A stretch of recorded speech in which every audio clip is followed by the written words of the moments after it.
বন্ধুরা, আমি একটা মিক্সার মেশিন খুলেছি। এটা আমি চেক করে নিয়েছি কী প্রবলেম আছে। প্রবলেম আপনাদের দেখিয়ে দিচ্ছি। এটা সামান্য একটা প্রবলেম।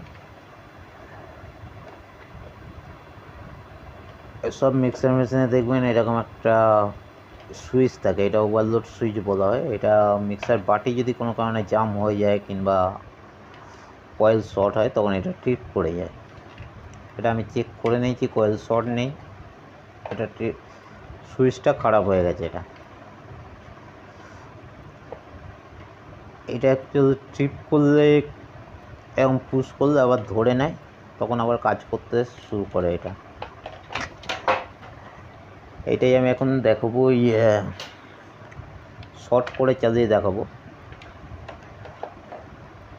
এখানে দেখতে পাচ্ছেন দুখানা পিনে দুখানা কানেকশান থাকে। আমি এই দুটোকে একসাথে জুড়ে দিই। দুখানা পিনে যে কানেকশান থাকে আমি এটাকে একসাথে জুড়ে দিয়েছি। এখানে জুড়ে দিয়ে এবার আমি চালিয়ে দেখাবো। এটা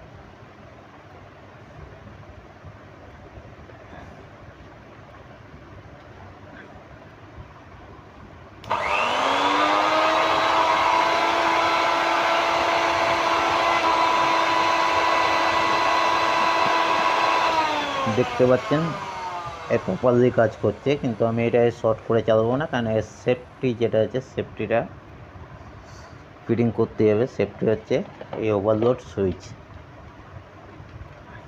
এই সুইচটা যদি না থাকে, যদি এরকম ডাইরেক্ট চালিয়ে দিই তবে কয়েলও জ্বলে যেতে পারে অনেক সময়।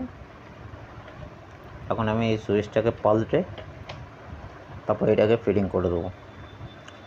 থ্যাংক ইউ বন্ধুরা আমার ভিডিও দেখার জন্য। আবার নিয়ে আসবো নতুন কোনো ভিডিও নিয়ে।